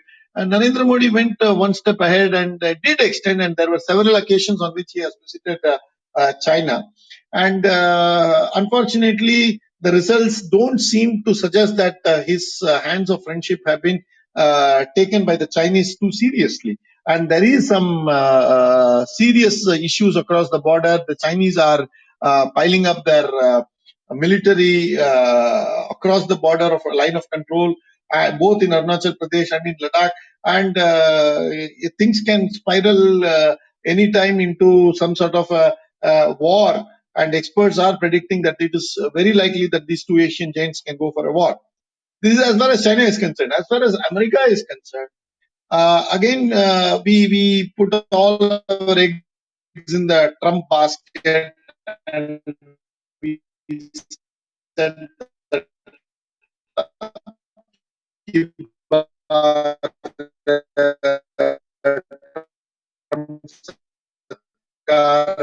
all those things. Fair enough. That's as trustworthy people, because and somewhere down the line there is a great constituency in India which loves to bash America for whatever reason. So I'm not saying that that's ill-founded, or I do not say that is well-founded. But the fact of the matter is that there is a great uh, probably a great constituency here, at least in Kerala, Bengal, Tamil Nadu, where there is a default position in bashing America for whatever reason or for no reason also. So there seems to be some incongruity in the foreign policy, and that is manifest, and I'm very clear about it, that till date, at least, I'm not a great policy expert on foreign affairs. I must confess that also. But since you asked a question, and the first time I'm answering these type of questions, and let me be candid enough to say that I have not been able to decipher a method in the madness of dealing with both China and with America. As far as smaller neighbors are concerned, whether it is Maldives, Nepal, Bangladesh, Sri Lanka, all these players are concerned, the Modi government did start on a great fanfare of inviting several of them to the swearing in ceremony of Narendra Modi. They called all these people and they said, please do come and join. And there was great bonhomie. But somewhere down the line, it seems to have evaporated. There seems to be no follow-up. Great ideas were put forward, but unfortunately not taken to a logical conclusion. So to answer your question in a very terse one-liner, it is like Chennai auto driver showing his hand as if he's signaling that he will turn left, indicating that he will turn right through the indicator, going straight and taking a U-turn. All right. Thank you, Venkatesh. And I think it is about time we move to the audience question. One last question. That is from the moderators panel. Regarding the foreign policy and the internal economic policies. How drastic a change is possible from the population point of view? I'm not talking about the administration or the judiciary or the constitution or anything. How drastic a change is possible from the population's perspective if an individualistic sense of empowerment based on our culture is to be imbibed into them? And how do we do that? I know it's not an easy task. It's a very tall order, but where do we start? I'm circling back to my initial questions, I know, but to conclude the moderator panel question. It's probably a U-turn that we will have to take in the next 25 years. Probably we give ourselves a line of action for the next 25 years as we rewrite the constitution. And already 51, capital A of the constitution, article 51A, talks about fundamental duties. But that is an ornamental piece, but that is not justiciable. Why don't we shift it to part 3 of the constitution and have a debate that it is already in the constitution, only thing it is not justiciable. It can be made, say, 6 months from now, where we put it as some sort of a actionable point. From there on, we develop the idea that the whole idea of state should be what it is in the next 5 years. Give a timeline that the state will draw back on itself within 5 years in these areas. I'm not saying I'm the repository of all wisdom. Let there be a debate and let the expert committee come to a conclusion. And that should be the way forward. And simultaneously, we start writing the constitution, also consulting various people, experts, and constitutions of several nations, especially Latin American nations, which have got fundamental duties. And incidentally, there is a conference called Bogota Conference in 1948, which talked about both fundamental duties of the government and fundamental duties of the citizens. By the time the Bogota conference was ending, they gave up the duties of the government. They said government can have no duties, it can have only rights. Then by the time UN Charter was formed, which succeeded the Bogota conference, it overrode everything, because once it came to the American hands, it was only Bill of Rights, which is what the Americans followed. And so the American model became the global model, because the American was seen as the victors post the World War. And that is how rights have become a very important integral part of the constitution world across. So we need to go back to those type of literature that was available, say, in 1940s, 50s, where people were debating and saying, pick up the wisdom from the Bogota conference and see if we can start. And Bogota conference can be a good starting point. So given all these things, I would suggest that this is how we should go forward, not in a hurry. We should take every single population section of the population into confidence. It is a huge U-turn of a aircraft, and that will take some time. You can't, it is not like a scooter that can take an immediate U-turn. It is an aircraft that will take a U-turn, so it will take space and time and a lot of manuals to do it. So let us be patient. Let us not rewrite the constitution, say, by end of November.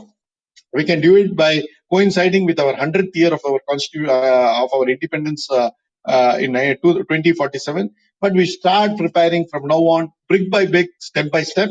As I said, the first step would be to make Article 51 capital A actionable justice. Venkatesh, I know I said that was my last question, but there May, is a question. may, Yes, sir. may Please, I sir. make a small footnote on this? Please, sir. The fundamental duties, there are 11 duties under Article 51A, doesn't carry much meaning, because a citizen has to uphold the noble values of independent struggle. Now, what does it mean? A citizen must protect the environment and the culture of this nation.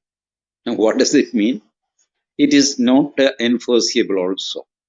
It was recommended by Swaran Singh Committee in 1976, again during emergency, but it was made a part of Part 4 of the Constitution. Non-enforceable things like directive principles of the Constitution, which are not legally enforceable and therefore not justiciable also. Now, even if we lift this 51A and bring it to Part 3 and make fundamental duties compulsory, this general words or pious platitudes doesn't carry any meaning at all. They say that one must respect the constitution and flag of this country. Okay, what do you mean by respecting the constitution? Every day you have to do puja on the constitution, or what is that? It is absolutely vague. And the 12th recommendation, which was made by Swaran Singh Committee, was duty to pay taxes. And that was removed. It's not there as a directive principle even. So a citizen has no duty to pay tax at all, even in 51A. The present unenforceable 51A doesn't give the doesn't say that you have to pay taxes. It was recommended by Swaran Singh Committee. Correct. At least that should have been there. Now it is just a shell of pious platitudes. You put it as in Part 3 or Part 4, that doesn't carry any meaning. It is unenforceable because it is simply big words. Respect, noble, culture, all these words can have any meaning. So if you want to enforce a law, there has to be clear definition of every word. MRV knows that. He is an advocate also. Now, this is the problem. We have to start from scratch. Now, 51A is a joke, in fact, in my opinion. Thank you. That is why I said it has to be made justiciable. Yes, and Venkatesh, I told you I have a sub question. The brick by brick restructuring, which will take a long term. And if we start a campaign, or when we, if and when we initiate the process, How do you think the current overlords, the relics of Nehruvian ideologies in bureaucracy, the administration, politics will respond to that? Okay, tongue-in-cheek response is that you first understand the game plan better by reading my book, and more importantly, buying my book, Retaining Balance. So that if you do it itself, they will come to their senses. Now, answer it very now outside the personal realm. It is that the bureaucracy, the judiciary, the feudal landlords, the feudal structure of this country will not accept this so easily. It is going to be a very tall order. What we are embarking is a second independence movement. Please understand, this is the type of movement that Savarkar, of Nehru, of Patel, of Gandhiji, of Chandrasekhar Azad, they all started this. At that time, it was far, far bleaker, it was far tougher, but they all succeeded. We have to give credit to them. They did give us independence. And great salutes to them and homage to them for getting us independence. But is this task going to be tougher than that? The answer is definitely no. It is definitely tough, but not tougher than getting independence from the British. So we have time, we have energy, we have got a lot of institutions with us. It is only a question of creating people's will. Once people's will is created, the political will automatically sense it and it will get it done. So it's a question of getting the people's will, and that is why I said retaining balance becomes important. Yes.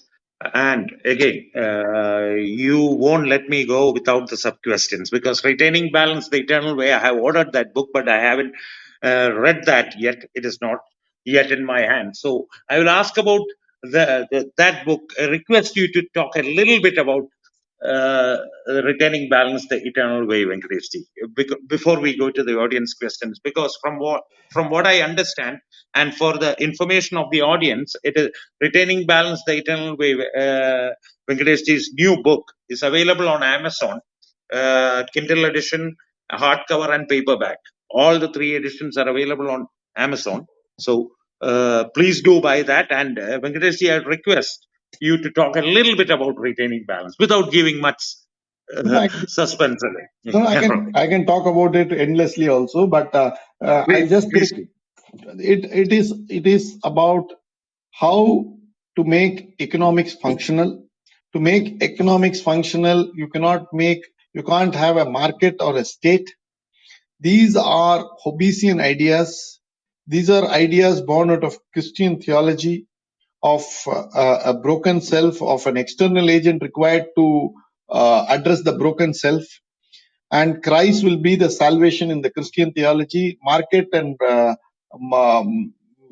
government will be the salvation providers in the political sphere. This is what I have argued, and we should not fall for this particular idea. We should step back. We should look at something far more germane to our civilizational ethos. And that is why I repeatedly argue in Retaining Balance that we have to go back to make, if economics has to be sustainable, society has to be sustainable. If society has to be sustainable, family has to be sustainable. If family is sustainable, the individual has to be without excess. And family will be the oversight body to see that individual is without excess. Now, I'll give you a simple example. If a man is trying to become a sannyasi at the age of, say, 17 or 18, the family will force him to get married. They will somehow or the other ensure that this man doesn't become a sannyasi. If a man becomes a drunkard at the age of 18, it means that the family has lost control over him. It is the family that will decide that the boy should not become a drunkard. Of course, there will be exceptions like Aryan Khan and others. We are not talking about exceptions. We are talking about general family, parents who care for their children. Now, this is what will make a society sustainable. For all of us become sannyas at the age of 30, we won't be able to procreate, and then what will happen is that the world will come to an end 30 years from now. That is why Sringara Rasam is also taken to be important. Sringara Rasam has its place, and that is why retaining balance. That is why we say that family will ensure spending, family will ensure saving, family will ensure investment, family will ensure production. So this is what will ensure, like goddess Lakshmi having four arms: investment, production, savings, and consumption are four arms of economics. And this is what will drive economics. This is what will make economics sustainable. And only where they are done in right measure. If you produce everything and you don't consume, then you have what is called as a recession. If you consume so much that you don't produce, then you will have to have inflation. So economic policies only addresses these excesses. It does not go to the root of the matter and try to say why is that the society wants to produce more and not consume more. What is it that will take a society to consume also, as long as protection is there? What is it that will make a society to consume less when there is no protection? It is only civilizational restraints, and that is why in chapter 9 I quoted even Maitreya Bhajata of Kanchi Paramacharya, where he talks about eschewing competition and giving up unnecessary competition. These are all civilizational issues that I have blended with economic thoughts. And as you said, sir, that I should not give too much into my book. I leave it for the readers to enjoy it. But I have put in a theory of economics, civilization, culture, and constitutional law. Thank you, Venkatesh ji. So, to add to TG sir's comment, so basically, the Hindutva fascist patriarchal ideology has encroached the economic system also, right? I guess so. I guess so. So, for the audience, Retaining Balance, The Eternal Way, Venkatesh ji's new book is available on Amazon, amazon.in. It's available in Kindle version, hardcover, and paperback. All the three versions are available. Please do buy it. It'll make an interesting read and will shed light on many economic theories and where do we lack and what do we need to do. According to my understanding, I'm yet to receive the book. I have ordered it, so please do subscribe to that. And with your permission, Venkatesh and TG sir, we are going to the audience questions now. I'm turning on the hand rising. Audience, please do come up with your questions and wait for your turn until the moderators call your name. Please, until then, please keep your mic muted. Thank you. And I'm turning the hand rising on.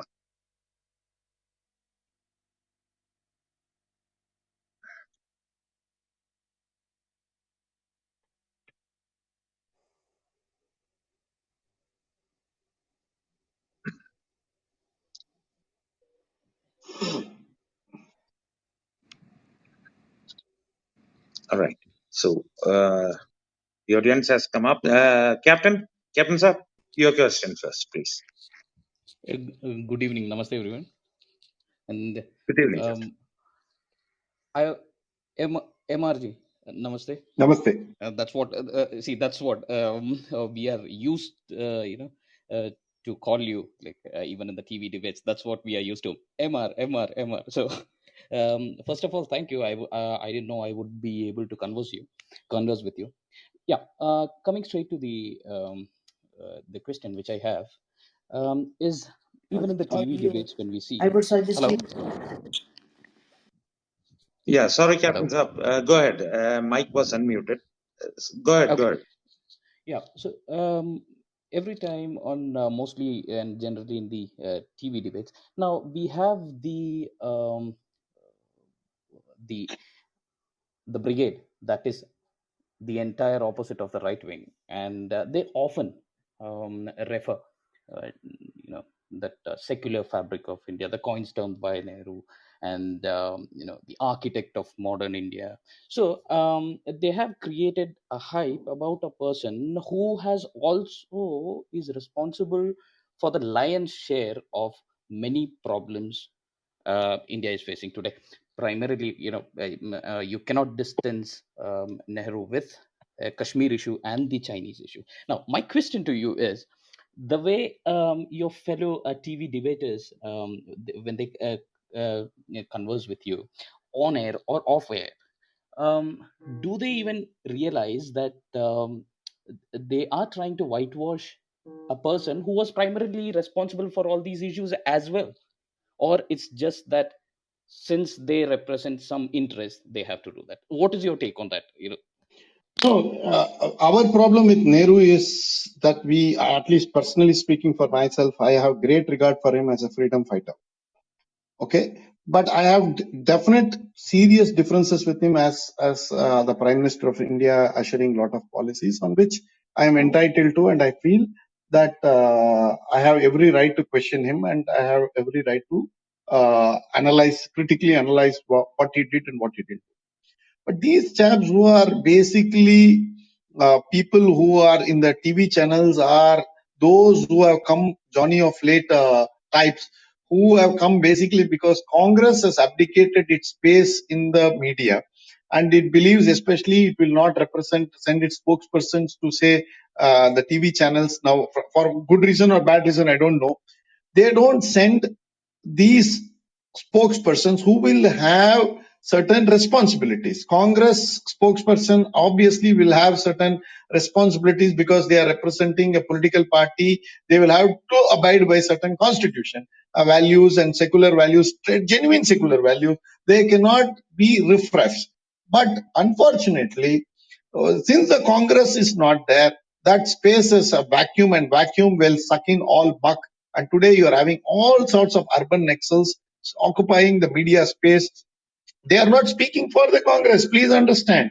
The Congress may use them, may not use them, and they are people who represent various vested interests, which has may align with Congress, may not align with Congress. And Congress, this is not the official view of the Congress. So you have to conclude that they are being handled by ISI, they may be handled by Chinese, they may be handled by the Americans, they may be handled by Italian, Israeli, they may be handled by Sri Lankan intelligence also. So you don't know who is handling them, but they are not representing genuine political interests of any political party. They are masquerading as if they want to support the Congress, but Congress doesn't realize that they are not supporting the Congress. They are anti-India people who are there without any let or fear, and they just go berserk on the TV. That is why you see so much of anger and hatred that is generated on the TV. Yeah, thank you so much, MR, because you explained what more than what I expected. Thank you so much for that, and thanks for speaking to me. Thank you, Venkatesh. Thank you, Captain Sir. Srijit, your question. Thank you. Sir, I would like to hear from you about this 5-year plan implemented in India by great grandfather of Rahul Gandhi. Okay. So, my conviction, it was a stupid idea adopted from a fascist communist leader. Sorry, I should not use fascist because nowadays in Kerala, fascist means Sanghavirivar. In other words, I'm also a fascist. So, do you think it was success? I think it is not discontinued. Government still following it.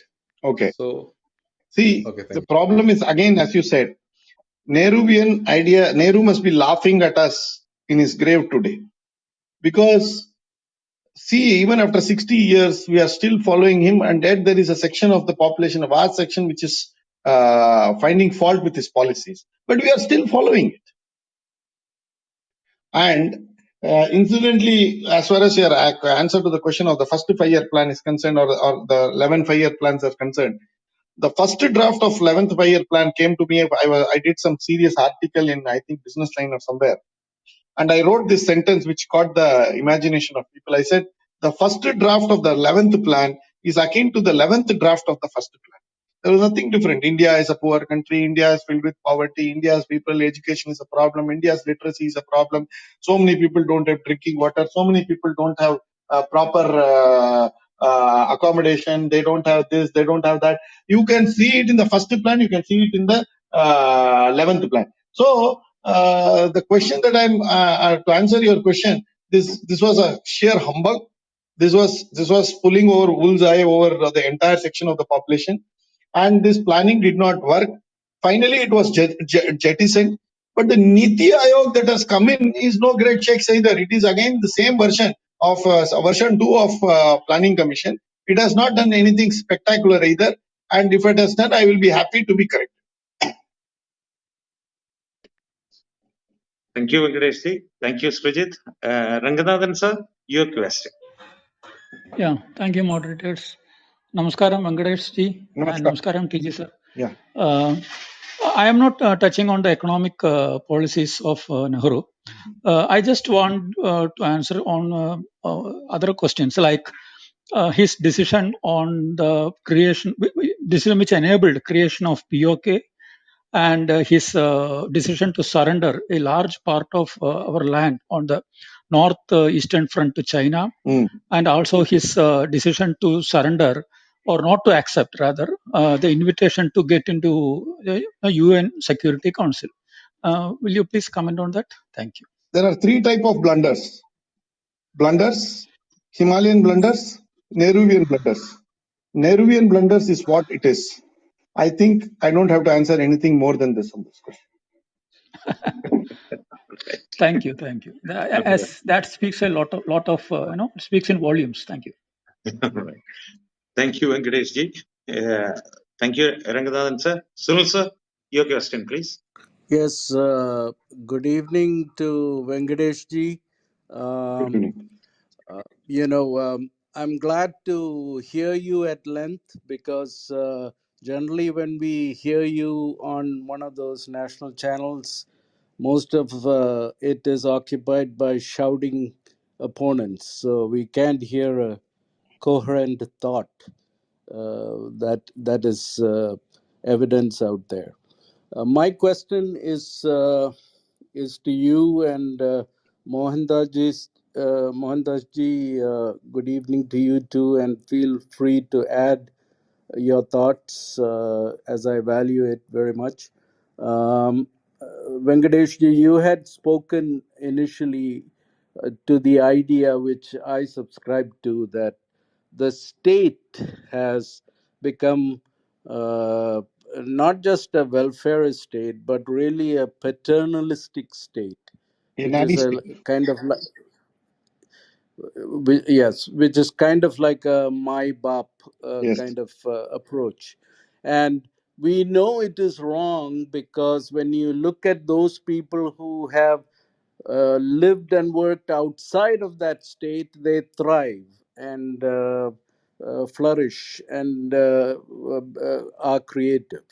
And even our own people, I sometimes look at even our socialistic Kerala or so-called socialistic Kerala, and I find most of the people there are actually very opportunistic and capitalistic, even though they subscribe to some ideology.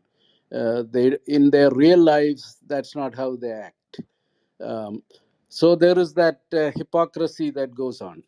My question to you is: you had spoken about doing everything, starting from the beginning, relooking at the Constituent Assembly. Essentially, you want to rebuild the constitution, which looks like a tall order, but you said that the original people had done it from far bleaker circumstances.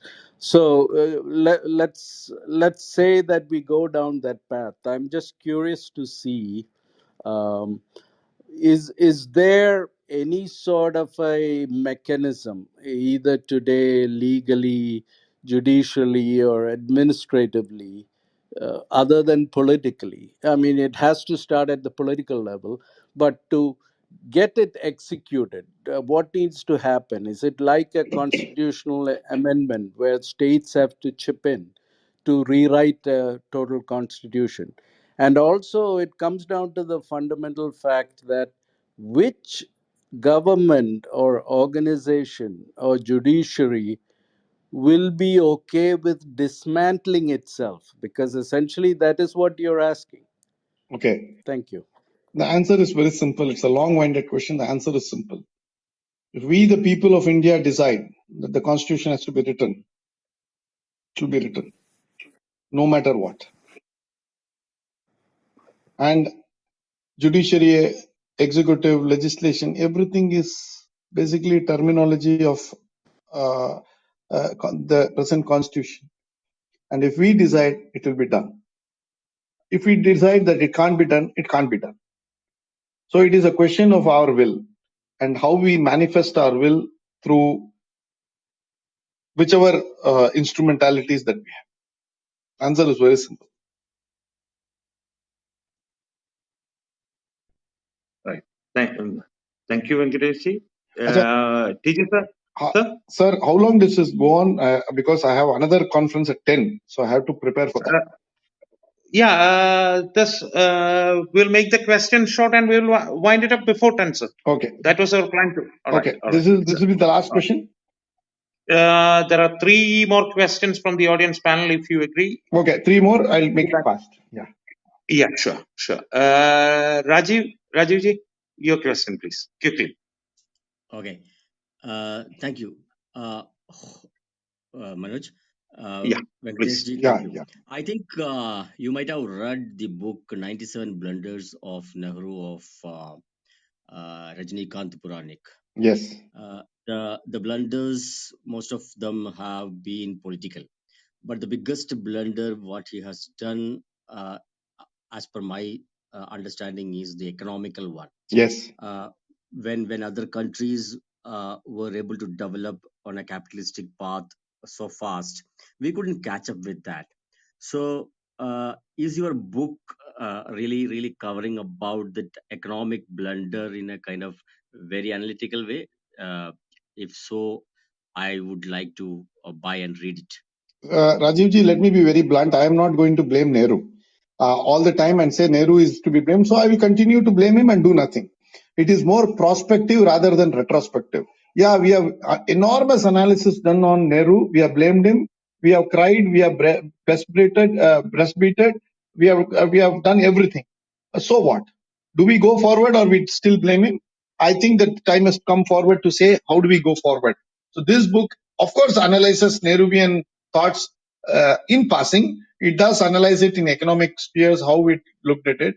But it also looks at how do we remedy the situation. That is for me far more important than to be diagnostic.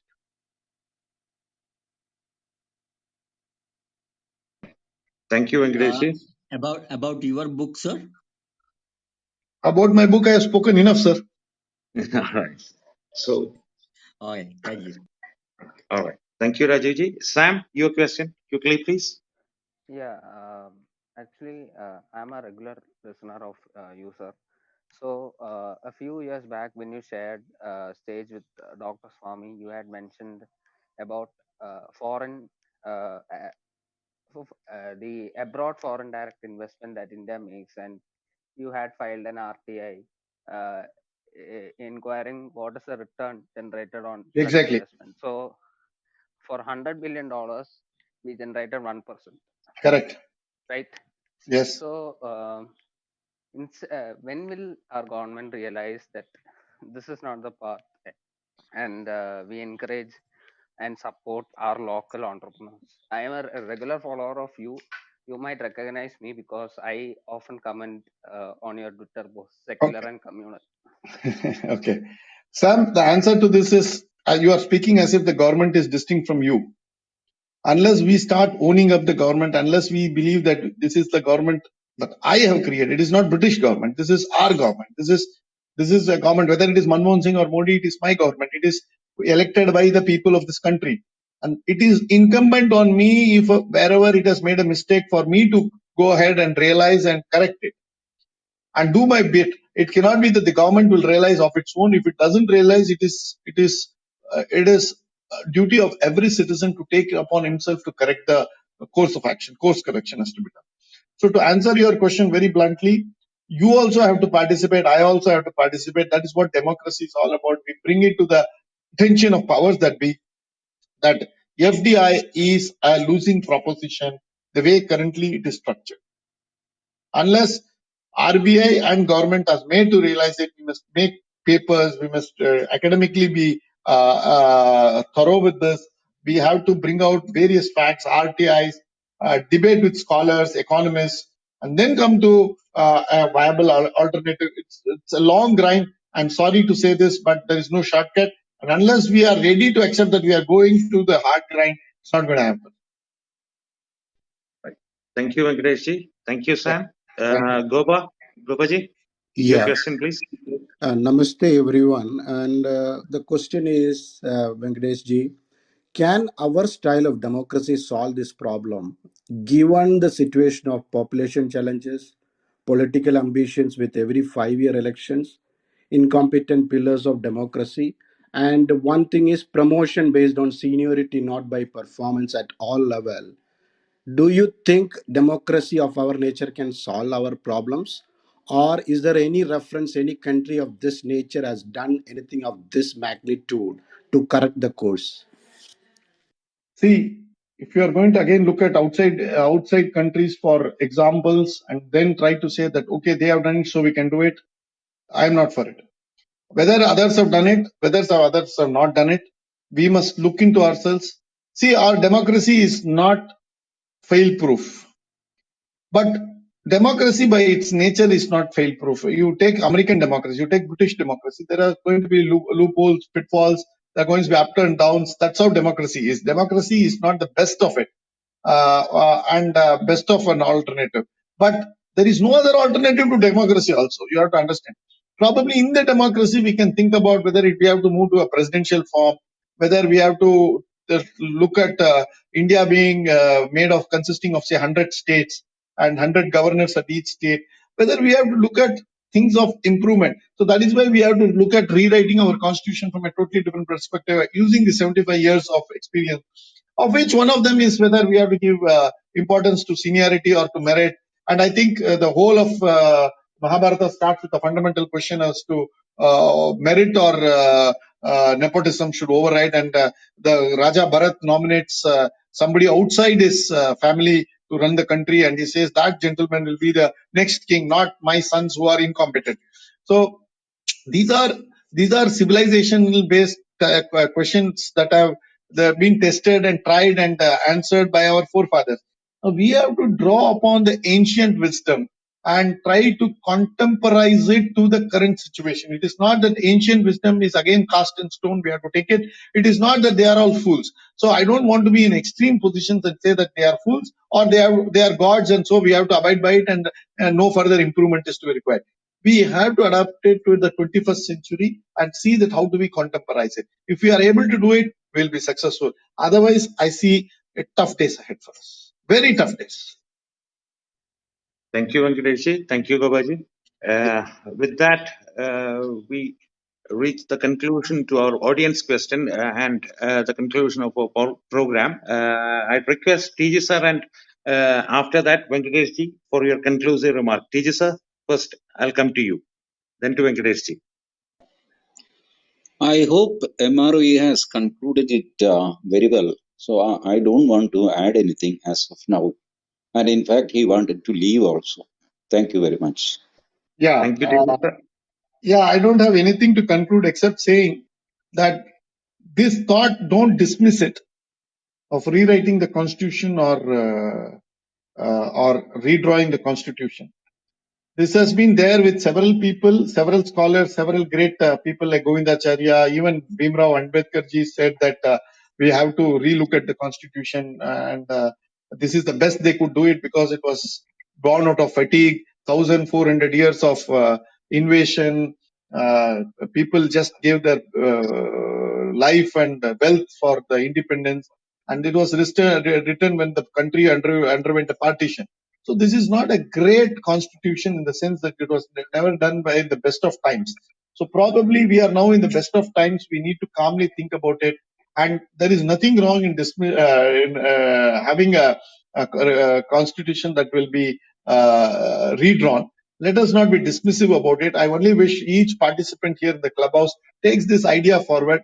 But for that, I would only urge you to at least read the Kindle version. Kindle version will be easier for youngsters, and of course, people who are connoisseurs of serious writing will definitely find, because the book is around 2 lakh words. It's a very heavy book. People who have gone through it find it that they have to read it only slowly. So please read the book and probably prepare me for the sequel of this book by your conversation. I enjoyed thoroughly being with you people. Thank you very much, and good night and Jai Hind. Thank you, Venkatesh ji, and we will definitely be coming back to you for an exclusive discussion on your new book. Thank you, sir. for your time. Once we all read that, we'll be definitely coming back to you. And thank you so much. And this was a highly educational and eye-opening session. And thank you so much for that. Thank you, TG sir, for your valuable inputs. On that note, Venkatesh ji, with yours and TG Mohandas sir permission, let me move towards the conclusion of this session. The issue of Nehruvian ideas and the present mess, I mean, both the economic and social mess we are in because of this much gaslighted ideas or ideology. We need to go back to the drawing board with all these ideas, as Venkatesh ji rightfully put there. To do that, a serious rethinking, according to me, is required from an individualistic level and from the Indian society as a whole. Venkatesh ji has clearly and eloquently spoken to us about the problems and their solutions. To expand on these problems and their remedies, please do buy Venkatesh ji's new book, Retaining Balance Retaining Balance: The Eternal Way. It's available on Amazon. With that, due to the shortage of time, let's conclude tonight's event. Thank you, Venkatesh ji and TG Mohandas sir, and Shubhratri to all. And to the audience, I request you all to buy Venkatesh ji's book once again. It's available on Amazon, and the title is Retaining Balance: The Eternal Way. And please do subscribe to Pathrika so that you can follow our upcoming programs. The next program is Sri Iyer is coming as a special invitee to discuss on who painted our money white. So with that, Shubhratri to all, and that brings us to the conclusion of this session.